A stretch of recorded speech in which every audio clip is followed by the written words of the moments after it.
What if I told you that the person you've been sharing your bed with, laughing with, and planning your future with has been dead for 3 years?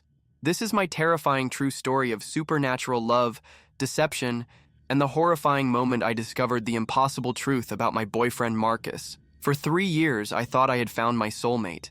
Marcus was everything I had ever dreamed of, charming, attentive, and deeply in love with me. We moved in together, celebrated anniversaries, and I was planning to say yes when he proposed. But one phone call from his sister changed everything, revealing a truth so terrifying that it shattered my reality forever. What I discovered about Marcus, and about what had been living in my apartment, will haunt me for the rest of my life. This is not just another ghost story.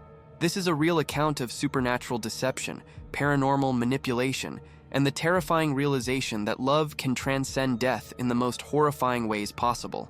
If you think you know what true horror feels like, you're about to discover something far worse than any nightmare. Don't forget to like this video if it gave you chills, subscribe for more terrifying true paranormal experiences, and hit that notification bell so you never miss the supernatural content that will keep you up at night. Share your own unexplained relationship experiences in the comments below. You might not be alone in this nightmare. Supernatural relationships and paranormal encounters in everyday life represent some of the most terrifying experiences humans can face. When the dead refuse to stay dead, when love becomes a supernatural prison, and when reality itself becomes questionable, we enter a realm of horror that defies all logic and reason. This true story explores the psychological impact of discovering that someone you love never existed in the way you believed, that your entire relationship was built on supernatural deception, and that the person sharing your life was something far more terrifying than you could have ever imagined. The phenomenon of supernatural attachments, ghostly manifestations in romantic relationships, and paranormal entities taking human form has been documented throughout history, but rarely with such intimate detail and emotional devastation. This account reveals the warning signs that many overlook, the subtle supernatural manipulations that can fool even the most rational minds, and the horrifying moment when reality crashes down around you. Such your supernatural horror, true ghost story, paranormal romance, haunted relationship, dead boyfriend, supernatural true story, ghost story, paranormal experience, horror story, true horror, supernatural love, paranormal activity, ghostly encounter, haunted life, spooky true story, creepy true story, paranormal, supernatural encounter, true paranormal, horror experience 4. Tags: supernatural horror, true ghost story, paranormal romance, haunted relationship, dead boyfriend, supernatural true story, ghost story, paranormal experience, horror story, true horror, supernatural love, paranormal activity, ghostly encounter, haunted life, spooky true story, creepy true story, paranormal supernatural encounter, true paranormal horror experience, scary stories, supernatural deception, ghostly manifestation, paranormal manipulation, supernatural attachment, dead lover, ghost boyfriend, haunted romance, paranormal relationship, supernatural revelation 5. Complete video script, 10,000 words. Paragraph 1. The perfect relationship that wasn't, 2,000 words. I'm going to tell you something that will shatter everything you think you know about love, death, and reality itself. 3 years ago, I met Marcus Rodriguez at a coffee shop in downtown Portland, Oregon, and from that very first moment, I knew he was the one. He had this incredible smile that could light up an entire room, dark eyes that seemed to see straight into my soul, and a laugh that made my heart skip beats I didn't even know were possible. What I didn't know, what I couldn't have possibly known, was that Marcus had been dead for over a year when we first met. Let me know in the comments if you've ever felt like something was off about someone you loved, because looking back now, there were signs everywhere that I was too blind to see. The day we met was October 15th, a Tuesday that started like any other day in my mundane life as a freelance graphic designer. I had been struggling with a particularly difficult logo project for weeks, and my usual coffee shop had become my second office. The autumn leaves were just starting to turn that perfect shade of gold that makes Portland look like something out of a fairy tale, and I remember thinking how grateful I was to live in such a beautiful city. I was sitting at my usual corner table, laptop open, completely absorbed in my work when I heard someone clear their throat behind me. When I turned around, there he was, this absolutely gorgeous man with the most genuine smile I had ever seen, holding 2 cups of coffee and looking slightly nervous. "I'm sorry to bother you," he said. his voice warm and melodic with just a hint of a Spanish accent that made my knees weak. "I noticed you've been working really hard, and I thought you might need a caffeine refill. I'm Marcus, by the way." He extended one of the cups toward me, and when our fingers brushed as I took it, I felt this electric shock that seemed to travel from my fingertips straight to my heart. There was something almost otherworldly about that touch, a sensation I had never experienced before and would never experience again with anyone else. It was as if every nerve ending in my body suddenly came alive, as if I had been living in black and white, and suddenly the world exploded into Technicolor. We talked for hours that day, conversation flowing as naturally as if we had known each other our entire lives. Marcus told me he was a photographer who specialized in capturing what he called moments between moments, those fleeting instances that most people miss, but that contain all the beauty and tragedy of human existence. He spoke about light and shadow with such passion and poetry that I found myself completely mesmerized, hanging on every word. He told me about his childhood in Mexico City, about his dreams of opening his own gallery someday, about his love for old movies and vintage motorcycles. Everything about him seemed perfect, almost impossibly perfect, as if he had been designed specifically to be exactly what I had always been looking for in a partner. What struck me most about Marcus was how present he always seemed to be. In a world where everyone is constantly distracted by their phones and social media, Marcus gave me his complete and undivided attention whenever we were together. He never seemed to check his phone, never appeared rushed or anxious, never gave me the impression that he would rather be somewhere else. When he looked at me, it was as if I was the only person in the entire universe, as if every word I spoke was the most fascinating thing he had ever heard. This level of attention and devotion should have been the first red flag, but I was so starved for genuine connection that I mistook this supernatural focus for the deep love I had always craved. Our relationship progressed with an intensity that should have terrified me, but instead filled me with a euphoria I had never known was possible. Within 2 weeks, we were spending every day together. Within a month, he had essentially moved into my apartment, though I don't remember him ever officially asking, or us ever having a conversation about it. It seemed to happen naturally, organically, as if the universe itself was conspiring to bring us together. His clothes appeared in my closet, his toiletries in my bathroom, his books on my shelves. When I asked him about his own place, he always gave vague answers about subletting it to a friend or being between leases, explanations that seemed perfectly reasonable at the time, but that I now realize made no sense whatsoever. Marcus had this incredible ability to anticipate my needs before I even knew I had them. If I was feeling stressed about a project, he would show up with my favorite takeout food and exactly the right words to calm my anxiety. If I was having trouble sleeping, he would play soft guitar music that seemed to pull the tension right out of my body. If I was feeling insecure about my appearance, he would look at me with such genuine admiration and desire that all my doubts would instantly evaporate. It was as if he could read my mind, as if he had some supernatural insight into my thoughts and emotions that allowed him to be the perfect partner in every possible way. The sex was unlike anything I had ever experienced, intense and passionate, but also somehow ethereal, as if we were making love on some higher plane of existence. Marcus seemed to know exactly how to touch me, exactly what I wanted before I even knew I wanted it. There was something almost hypnotic about our physical connection, a sense that time stopped whenever we were intimate, that the outside world simply ceased to exist. I would lose hours in his arms, emerging from our lovemaking feeling both completely satisfied and somehow drained, as if he had taken something essential from me and replaced it with something else entirely. Hit the like button if this story is already giving you chills, because what I'm about to tell you gets so much worse. Looking back now, I realized there were countless signs that something was fundamentally wrong with our relationship, but love, or what I thought was love, had made me blind to all of them.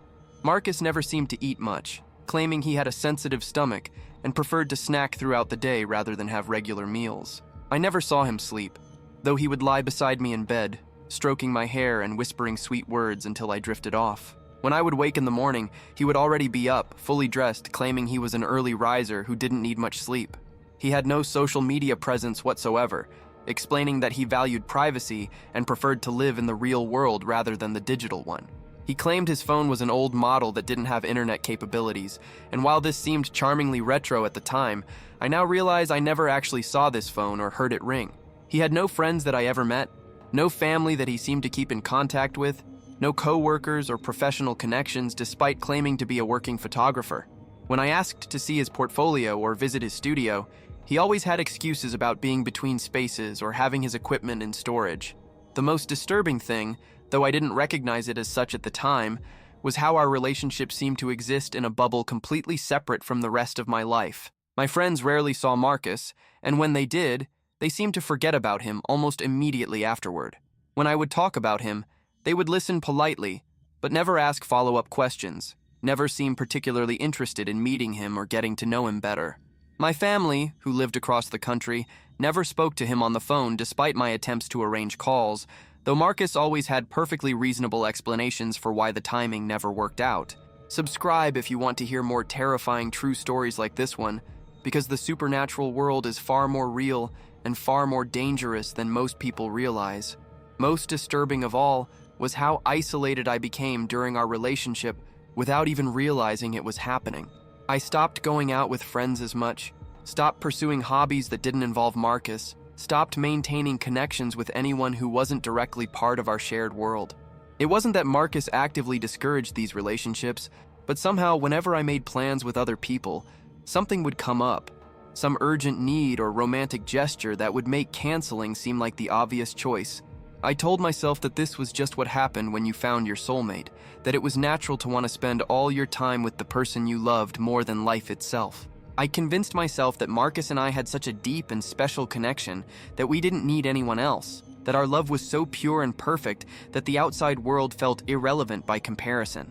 What I didn't understand, what I couldn't have understood, was that I was being systematically separated from anything and anyone that might have helped me see the truth about what Marcus really was and what was actually happening to me. For 3 years, I lived in this supernatural bubble, completely convinced that I had found my perfect match, my soulmate, my happily ever after. Marcus proposed to me on the anniversary of the day we met, presenting me with a vintage ring that seemed to glow with its own inner light and declaring his eternal love in words so beautiful they seemed like poetry. I said yes without hesitation, planning our future together, dreaming of the family we would build and the life we would share. I had never been happier, never felt more loved, never been more convinced that I had finally found where I belonged in the world. Comment below what you think was really happening to me during those 3 years, because the truth is far more terrifying than anything your imagination could conjure. But that perfect bubble of supernatural deception was about to burst in the most horrifying way possible, and the phone call that would destroy my entire reality was only hours away. Paragraph 2. The call that changed everything. 2,000 words. It was a Thursday morning in early October, exactly 3 years after Marcus and I had first met, when the phone call came that would shatter my entire world and reveal the horrifying truth about the man I thought I was going to marry. I remember the date so clearly because Marcus and I had been planning our anniversary celebration for weeks, discussing where we wanted to go for dinner and what we might do to mark this incredible milestone in our relationship. He had been acting particularly attentive and romantic lately, bringing me flowers every day and talking about our future with an intensity that made my heart race with anticipation. What I didn't know was that supernatural entities often become more desperate and clinging when they sense their hold on someone beginning to weaken, and that Marcus's increased attention was actually a sign that our otherworldly connection was starting to fracture. The call came at exactly 10:37 in the morning while I was working on a new branding project for a local restaurant, and Marcus was supposedly out running errands, though I now realize he never actually left the apartment, but simply vanished into whatever supernatural realm he inhabited when he wasn't manifesting in our shared reality. The phone rang with an urgency that seemed to cut through the peaceful morning atmosphere like a knife, and something about the sharp, insistent tone made my blood run cold even before I answered. When I picked up, a woman's voice, thick with emotion and speaking with the same slight Spanish accent that Marcus had, said words that would echo in my nightmares for years to come. "Is this Sarah Chen?" the voice asked. And when I confirmed that it was, she continued, "My name is Isabella Rodriguez, and I think you knew my brother Marcus. I'm calling because I found your number in his things, and I need to ask you some questions about your relationship with him." The way she said "knew" instead of "no" sent an immediate chill down my spine, and I felt something cold and terrible settling in the pit of my stomach like a stone dropped into dark water. Let me know in the comments if you've ever received a phone call that instantly made you realize your entire life was about to change. Because that moment of dawning horror is something I wouldn't wish on my worst enemy. "I'm sorry," I said, my voice sounding strange and far away even to my own ears, "but I think there's been some mistake. Marcus is my fiancé, and he's not. I mean, what do you mean you found my number in his things? The silence that followed my question was so long and heavy that I began to wonder if the call had been disconnected. But then Isabella spoke again, her voice gentle but filled with a sadness so profound that it seemed to reach through the phone and wrap itself around my heart like ice-cold fingers. "Sarah," she said slowly, carefully, as if she were approaching a wild animal that might bolt at any sudden movement. "Marcus died in a car accident on September 20th, 2021. I'm looking at his death certificate right now. He was buried at Riverside Cemetery here in Portland 3 years ago last month. I don't know who you think you've been in a relationship with, but my brother has been dead for over 3 years." The words hit me like a physical blow, and I felt the phone slip from my suddenly nerveless fingers to clatter onto the hardwood floor of my living room. The sound seemed impossibly loud in the silence that followed Isabella's revelation, echoing through the apartment like a gunshot in a cathedral. For a moment, I couldn't breathe, couldn't think, couldn't do anything but stare at the phone lying on the floor as if it were a venomous snake that might strike at any moment. The rational part of my mind immediately began generating explanations. This woman was confused. She had the wrong Marcus Rodriguez. There had been some terrible administrative error with death records. But somewhere deeper, in a place beyond logic and reason, I already knew with absolute certainty that every word she had spoken was the truth. I picked up the phone with shaking hands, my entire body trembling as if I were standing in a freezing wind, and asked Isabella to repeat what she had just told me. She did, patiently and kindly, adding details that made the impossible truth even more undeniable. Marcus Rodriguez, age 28, had been killed when his motorcycle collided with a drunk driver on a rainy night in September of 2021. He had been a freelance photographer, just as the Marcus I knew claimed to be. He had grown up in Mexico City before moving to Portland for college. He had dreams of opening his own gallery. Every detail matched perfectly with the man I had been living with for 3 years, the man I had fallen in love with, the man I was planning to marry. "But that's impossible," I whispered into the phone, my voice barely audible even to myself. "I've been living with Marcus for 3 years. We're engaged. He proposed to me last week. I see him every day, talk to him every day, sleep next to him every night. He's real, he's here, he's..." I trailed off, unable to finish the sentence because even as I spoke the words, I was beginning to realize how insane they sounded, how impossible they were given what Isabella had just told me. Isabella's voice was infinitely compassionate when she responded, filled with the kind of gentle concern usually reserved for people who are clearly having a mental breakdown. "Sarah, I can hear how confused and upset you are, and I'm so sorry to be the one to tell you this. I don't pretend to understand what's been happening to you, but I know for certain that my brother died 3 years ago. I was at his funeral. I helped carry his casket. I visit his grave every month and bring him the white roses he always loved. Hit the like button if this story is making your skin crawl, because what happened next was even more terrifying than anything I could have imagined." As Isabella spoke about Marcus's death and funeral, I began to notice things about my apartment that I had somehow never seen before. Details that should have been obvious, but that my mind had apparently been programmed to overlook. There were no photographs of Marcus anywhere in the apartment, despite the fact that he claimed to be a photographer, and I was someone who documented everything important in my life. There were no pictures of us together on my walls, no evidence in my living space that another person shared this home with me. I walked to my bedroom while Isabella waited patiently on the phone and opened the closet where Marcus's clothes should have been hanging next to mine. The closet was exactly as it had been before I met him, filled only with my own clothes, with no evidence that anyone else had ever stored anything there. I ran to the bathroom and found only my own toiletries, my own toothbrush, my own towels. The apartment was completely, undeniably, a single-person living space with no trace of another occupant. "Isabella," I said, my voice rising with panic as the full horror of my situation began to dawn on me. "I need to ask you something, and I need you to be completely honest with me. Did Marcus ever mention a girlfriend named Sarah? Did he ever talk about someone he was in love with before he died?" The silence that followed my question was answer enough, but Isabella's response confirmed my worst fears. "Sarah, Marcus was single when he died. He had been for almost 2 years. His last relationship ended badly, and he told me he was taking a break from dating to focus on his photography and figure out what he really wanted from life. He never mentioned anyone named Sarah, never talked about being in love or planning to propose to anyone. I'm sorry, but whoever you think you've been with, it wasn't my brother." Subscribe if you want to hear more supernatural horror stories that will make you question everything you think you know about reality, because the paranormal world is far more dangerous and deceptive than most people could ever imagine. As the truth of my situation began to sink in, I felt something fundamental shifting in the fabric of reality around me, as if the very air in my apartment was becoming thinner and more difficult to breathe. The supernatural spell that had been cast over my life for 3 years was beginning to break, and with it came the most terrifying realization of all. If Marcus had been dead for 3 years, then what exactly had I been living with? What had been sharing my bed, touching my body, whispering words of love into my ear in the darkness? I asked Isabella if she could send me a photograph of her brother, and within minutes my phone buzzed with an incoming text message. When I opened the attached image, I saw a face that was unmistakably the Marcus I knew and loved. But there was something different about him in this photograph, something vital and alive that the entity I'd been living with had somehow lacked. The Marcus in Isabella's photo had a spark of genuine life in his eyes, a warmth and authenticity that I now realized had been missing from the supernatural being that had been impersonating him. "That's him," I whispered into the phone, my voice breaking as the full weight of my situation crashed down on me like a collapsing building.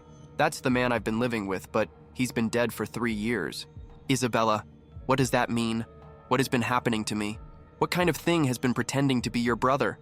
Isabella's voice was gentle but filled with a fear that matched my own when she replied, "Sarah, I don't know what's been happening to you, but I think you need to get out of that apartment right now. I think you need to get as far away from whatever has been pretending to be Marcus as you possibly can. And I think you need to call someone, a priest or a paranormal investigator, or someone who knows about these kinds of things, because what you're describing isn't natural, and it isn't safe. Comment below if you think I should have listened to Isabella's advice immediately, because what happened when I hung up that phone call was the beginning of the most terrifying night of my entire life. Instead of running, instead of leaving immediately as any rational person would have done, I decided I needed to confront Marcus when he returned to the apartment.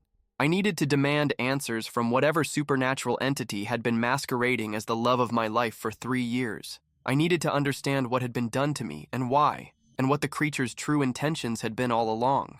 But as I sat in my living room waiting for Marcus to return, as the afternoon shadows grew longer and the temperature in the apartment seemed to drop with each passing hour, I began to realize that I might have made the biggest mistake of my life. Because if Marcus had been dead for 3 years, then the entity that would be walking through my door at any moment was something far more dangerous and unpredictable than I had ever imagined. And now that the supernatural spell was broken, now that I knew the truth, there was no telling how this otherworldly being would react to being discovered.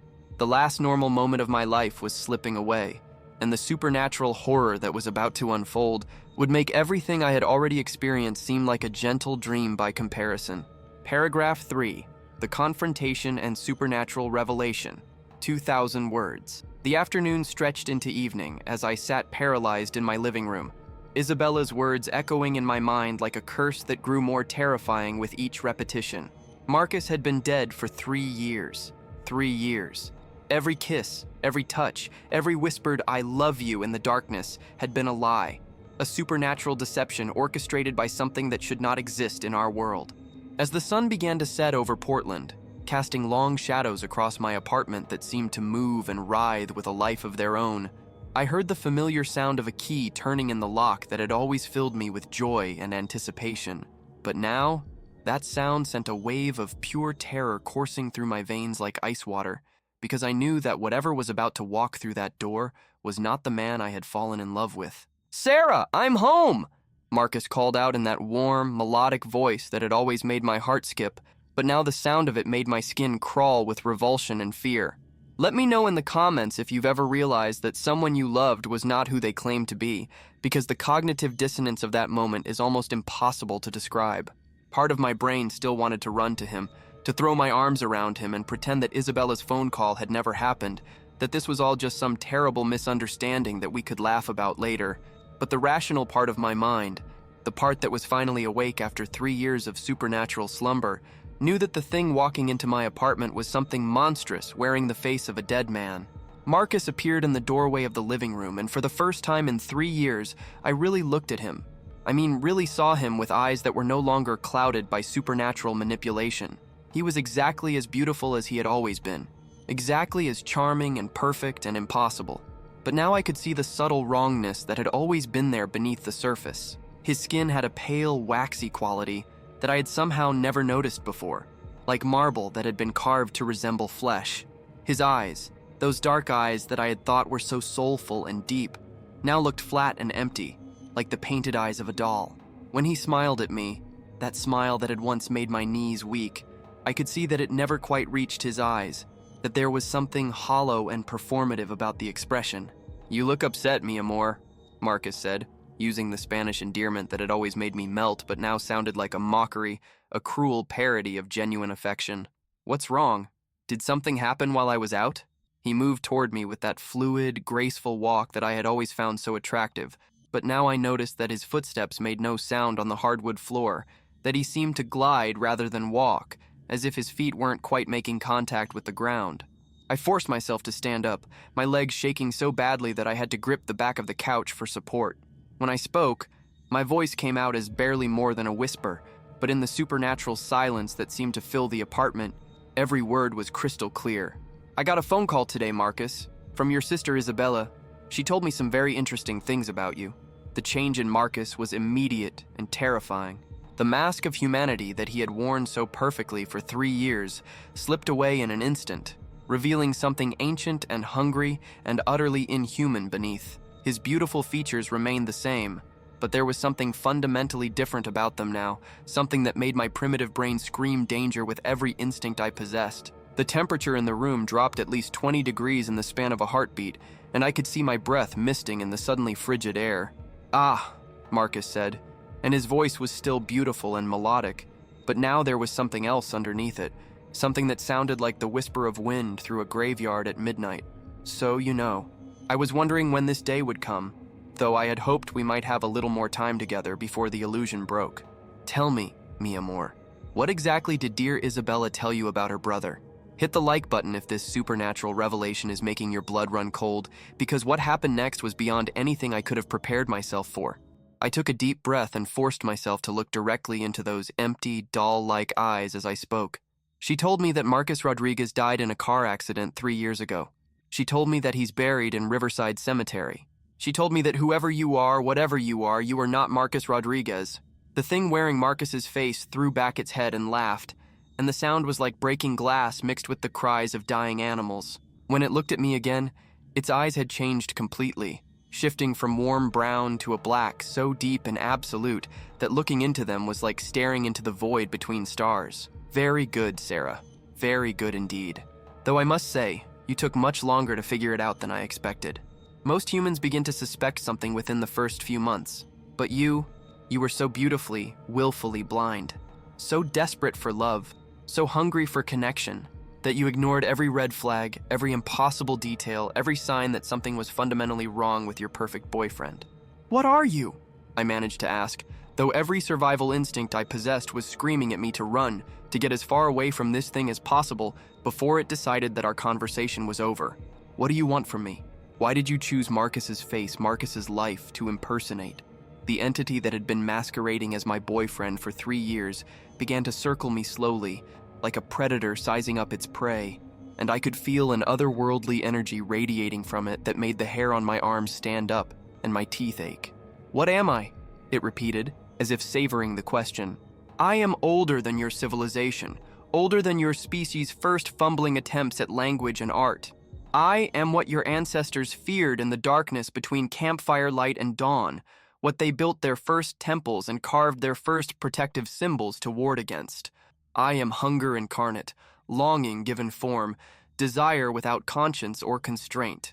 Subscribe if you want to hear more terrifying encounters with supernatural entities that prey on human loneliness and need, because these creatures are far more common and far more dangerous than most people realize." The thing continued its slow circling as it spoke, and I noticed that wherever its feet touched the floor, small patches of frost began to form, spreading outward like infection. As for why I chose Marcus's form, that's simple enough. I feed on love, you see, on devotion and emotional energy and the exquisite agony of human attachment. But love cannot be taken by force. It must be freely given, willingly offered, nurtured, and cherished until it becomes the most powerful force in the victim's life. And what better way to ensure genuine love than to wear the face of someone who was, by all accounts, worthy of being loved? "You're lying," I said, though even as the words left my mouth, I knew they weren't true. Deep down, in some primal part of my soul that recognized supernatural truth when it heard it, I understood that every horrible word this entity spoke was absolutely accurate. Marcus he couldn't have been just some random person you chose to impersonate. The thing's laugh was even more chilling the second time, like the sound of children crying in an empty house. Oh, but he wasn't random at all, mi amor. I chose Marcus very carefully, very deliberately. You see, I was there the night he died, drawn by the incredible intensity of emotion surrounding that car accident. Marcus Rodriguez died in a state of pure, overwhelming love. He had spent his last conscious moments thinking about the woman he hoped to meet someday, the family he wanted to build, the deep and meaningful connection he craved more than anything else in the world. That kind of emotional energy is intoxicating to creatures like me. It's also incredibly useful. The entity stopped directly in front of me, and I could smell something coming off it now, something that was like flowers and decay mixed together, beauty and death intertwined in a way that made my stomach lurch with nausea. When I absorbed Marcus's dying consciousness, I gained access to all his memories, all his dreams and desires and hopes for the future. I learned what kind of man he would have been if he had lived, what kind of lover he would have made, what words he would have used to court the woman of his dreams. And then I used all of that knowledge to become the perfect boyfriend for someone just like you. Someone lonely, someone desperate for connection, someone who would fall so completely and utterly in love that they would ignore every warning sign the universe sent their way. Comment below what you think I should have done in that moment, because the rational thing would have been to run, to scream, to try to escape before this supernatural predator decided it was finished with me. But I was paralyzed by a combination of terror and horrible fascination, unable to look away from this creature that had stolen 3 years of my life and turned them into an elaborate supernatural con game. "So everything between us," I whispered, my voice barely audible even in the preternatural silence that filled the apartment. "Every moment we shared, every time you told me you loved me, it was all just feeding? You were using me as some kind of emotional food source?"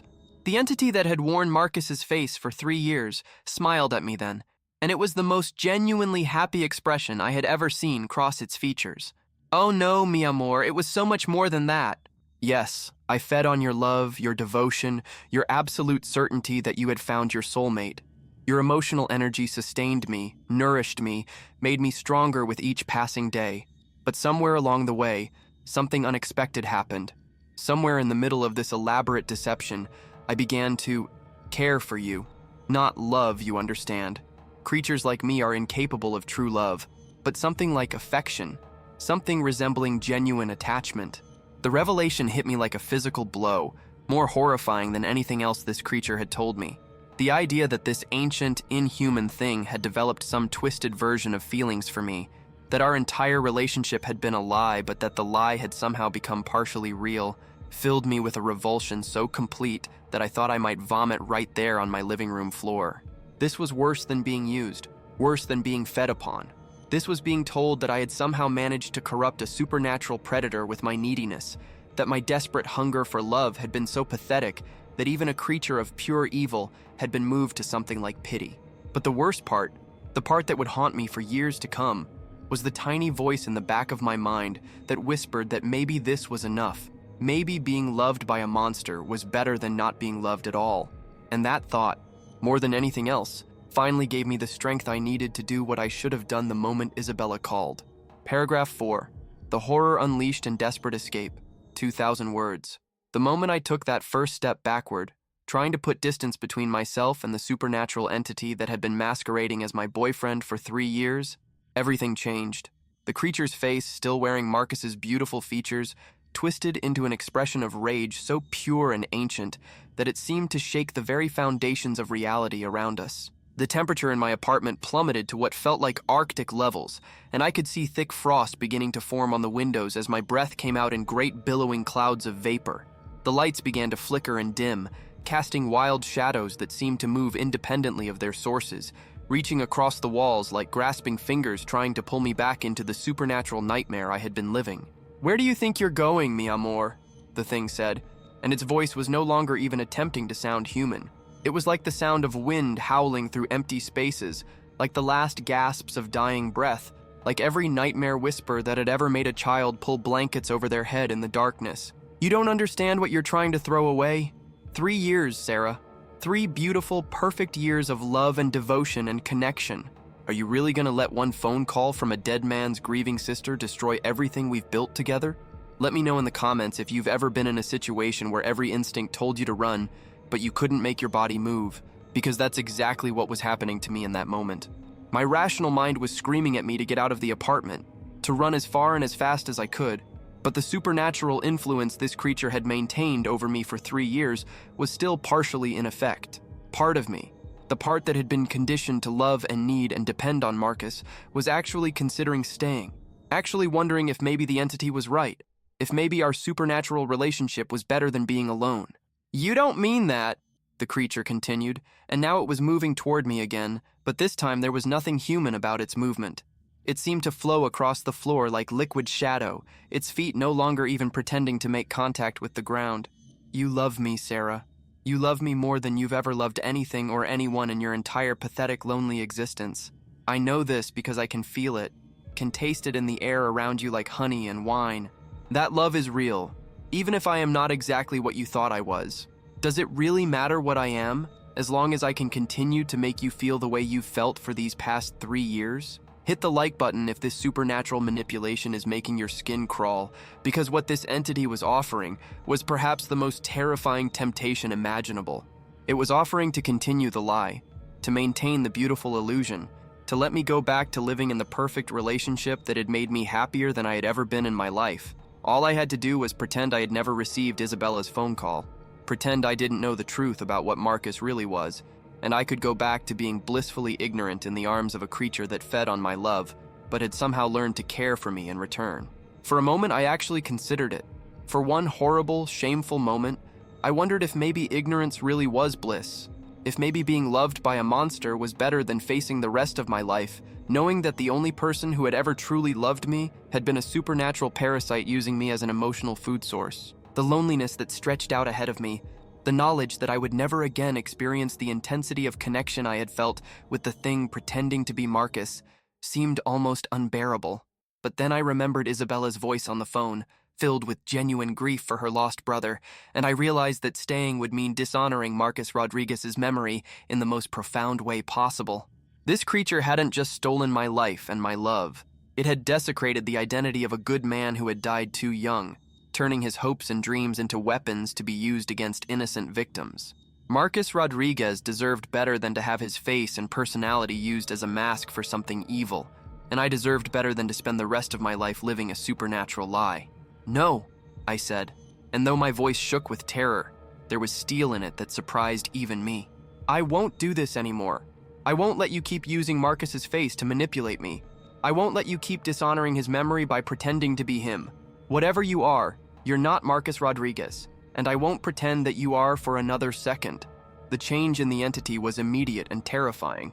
The last vestiges of humanity vanished from its features, revealing something so alien and horrible that my mind initially refused to process what I was seeing. Its face became fluid, shifting and changing like water disturbed by wind, cycling through expressions of rage and hunger, and something that might have been hurt before settling into a configuration that was definitely not human. Its eyes expanded to take up most of its face, becoming black voids that seemed to pull light into them and devour it. When it opened its mouth, I could see rows of teeth that were too sharp and too numerous to belong to any earthly creature. Subscribe if you want to hear more stories about escaping supernatural predators, because what I did next probably saved my life. Instead of trying to reason with the entity or explain my decision, I turned and ran for the door with every ounce of strength and speed I possessed. Behind me, I heard a sound like reality itself was being torn apart, a shriek of supernatural rage that made every window in the apartment shatter simultaneously and sent glass shards flying through the air like deadly rain. The creature came after me, and I could feel its otherworldly presence like a wave of cold malevolence pressing against my back as I fumbled with the locks on my front door. My hands were shaking so badly that I could barely manipulate the deadbolt, and I could hear the thing behind me making sounds that no human throat could produce. Sounds like screaming wind and breaking bones and the last gasps of dying stars. "You cannot leave me, Sarah," it howled, and its voice seemed to come from everywhere at once, reverberating through the walls and floor and ceiling until the entire building felt like it was vibrating with supernatural fury. "You belong to me. 3 years of your love, 3 years of your devotion, 3 years of feeding on your emotional energy. You are mine in ways that transcend your pathetic human understanding of ownership. I finally got the door open and burst out into the hallway of my apartment building, not stopping to look back as I ran toward the stairs. The fluorescent lights in the hallway began exploding one by one as the entity's rage followed me, showering the corridor with sparks and plunging everything into an eerie, flickering darkness. I could hear other apartment doors opening as my neighbors came out to investigate the commotion. But when I glanced back, I saw them all standing frozen in their doorways with blank, confused expressions, as if they could sense that something terrible was happening, but couldn't quite comprehend what it was. Comment below what you think I should have done differently, because the supernatural horror was far from over. As I reached the stairwell and began running down the steps 3 at a time, I could hear the entity behind me, but it was no longer bothering to maintain any pretense of having a physical form. It sounded like a hurricane of malevolent energy following me down the stairs, like a storm made of pure hatred and supernatural hunger. The concrete steps beneath my feet began to crack and crumble, as whatever the creature really was passed over them, and I realized with growing terror that it was no longer bound by the physical limitations it had accepted while maintaining its human disguise. I burst out of the stairwell into the lobby of my building and immediately saw that every piece of glass in the space, the windows, the mirrors, the glass coffee table, had been covered in a thick layer of frost despite the fact that it was a warm October evening. My breath came out in great puffs of vapor, and I could feel the supernatural cold seeping through my clothes and into my bones like a living thing trying to freeze me from the inside out.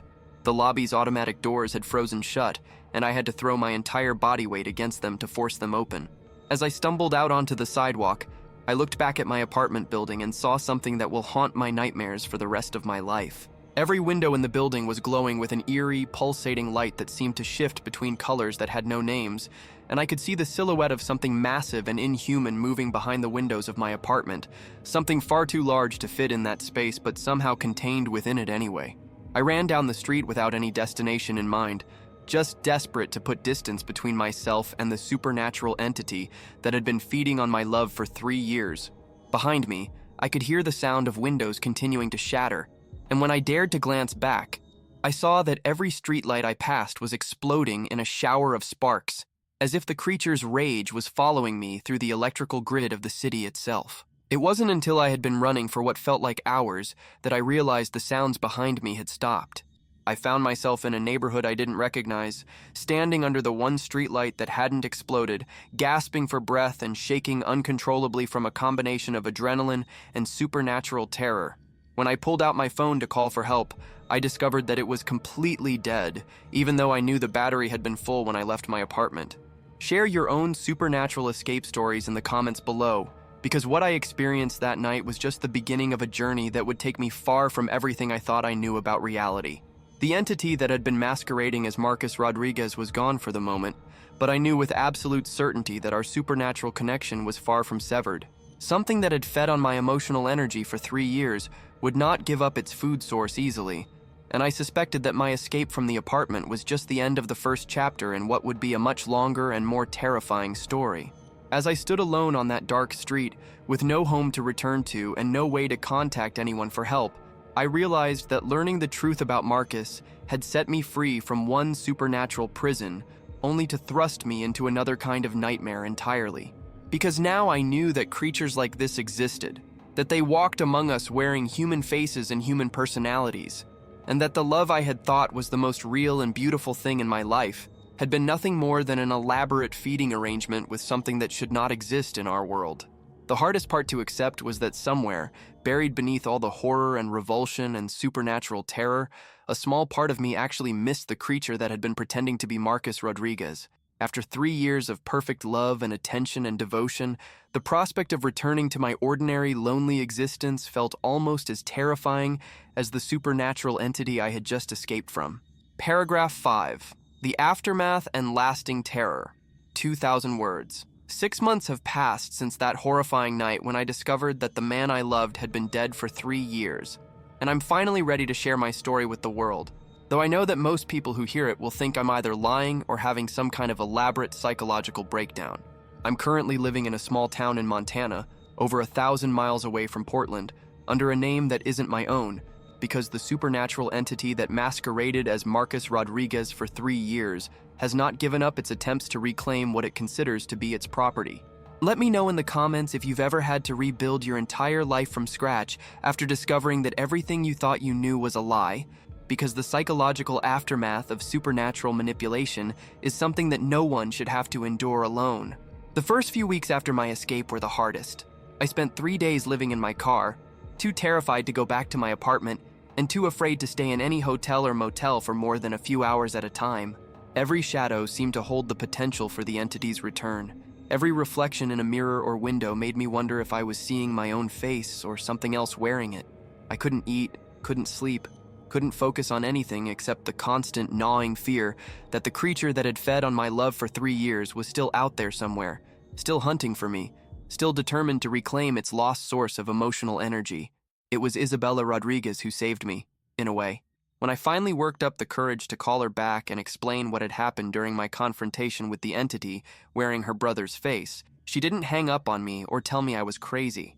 Instead, she listened with the kind of patience and compassion that I desperately needed, and when I finished my story, she told me something that changed everything about how I understood my situation. "Sarah," she said, her voice gentle but filled with a sadness that went deeper than grief for her lost brother. "You're not the first person to call me with a story like this. Over the past 3 years, I've heard from 7 other women who claim to be in relationships with Marcus, all of them describing the same perfect boyfriend, all of them eventually discovering that the man they loved had been dead since September of 2021. Whatever that thing is, you weren't its only victim, and you probably won't be its last." The revelation that I wasn't alone in this nightmare was both comforting and terrifying. Comforting because it meant I wasn't going insane, that what I had experienced was real and documented and shared by others who could understand the unique horror of loving something inhuman.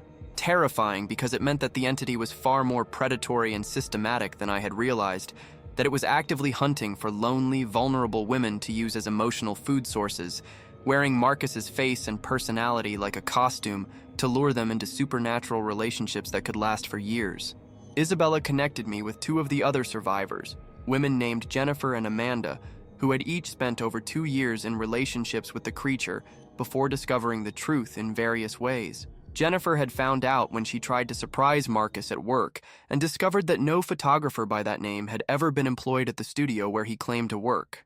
Amanda had realized something was wrong when she noticed that Marcus never appeared in any photographs they took together, even though she had hundreds of pictures that should have included both of them. Hit the like button if you want to hear more about supernatural predator patterns, because what these women told me about their experiences revealed a level of calculated cruelty that still makes my blood run cold. The entity had used the same basic personality template with all of us, but it had customized the details of its Marcus persona to match each victim's specific psychological needs and desires. For Jennifer, who had grown up in an unstable home, Marcus had been extraordinarily consistent and reliable. For Amanda, who struggled with body image issues, Marcus had been intensely physically affectionate and constantly complimentary about her appearance. For me, with my desperate need for intellectual connection and creative partnership, Marcus had been the perfect artistic soulmate who understood my work and encouraged my ambitions. The creature had been farming multiple victims simultaneously, maintaining several different relationships with several different versions of the same supernatural persona, feeding on all of our emotional energy while we each believed we were in exclusive, monogamous relationships with the love of our lives. The systematic nature of its predation, the careful way it had studied each of our psychological profiles and crafted the perfect boyfriend for each of us, revealed a level of intelligence and planning that was far more terrifying than random supernatural violence. Working with Isabella and the other survivors, I began to understand that what I had experienced was part of a pattern that stretched back years, possibly decades. Isabella had found records of strange reports and mysterious disappearances dating back to the early 2000s, always involving young women who had been in relationships with men who turned out to have died years earlier. The entity that had been wearing Marcus's face was just the latest in a series of identities it had assumed, always choosing victims of tragic accidents or crimes, always selecting men who had died with intense feelings of love and longing that could be harvested and weaponized against vulnerable women. Subscribe if you want to learn how to protect yourself from supernatural predators, because what I discovered about this creature's methods could save your life or the life of someone you love. The entity seems to be drawn to specific types of emotional energy, loneliness, desperation, the kind of deep need for connection that makes people ignore red flags and overlook impossibilities. It hunts in places where isolated people gather: coffee shops, bookstores, online dating sites, anywhere that someone might be searching for the love they've never been able to find. The warning signs, I now realize, were everywhere from the very beginning. The perfect boyfriend who has no social media presence, no friends or family that you ever meet, no photographs or physical evidence of his existence before you met him. The relationship that progresses with impossible intensity. The partner who seems to know exactly what you need before you know it yourself.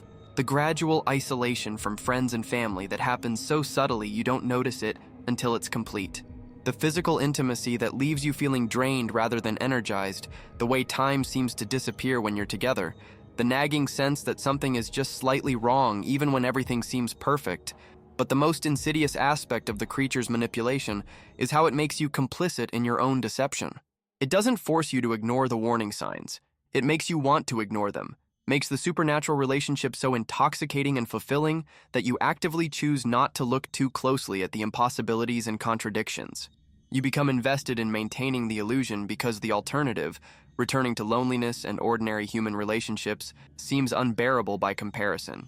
Comment below if you think you could recognize these supernatural warning signs in your own life, because one of the most terrifying aspects of this creature's methodology is how perfectly it mimics genuine love. The emotional energy it generates feels completely real because it is real, in a sense. It's just being artificially manufactured and strategically deployed by something that has no understanding of human emotion beyond its nutritional value. The psychological recovery from this kind of supernatural manipulation is unlike anything therapists are trained to handle. How do you process the grief of losing someone who never existed? How do you mourn a relationship that was entirely based on lies, but that generated the most genuine feelings of love and connection you've ever experienced? How do you trust your own judgment about future relationships when you've proven that you can be completely fooled by a supernatural predator for years without realizing it? I've been working with a therapist who specializes in what she carefully terms unusual relationship trauma, and slowly, painfully, I'm beginning to rebuild my sense of self and my ability to connect with other people.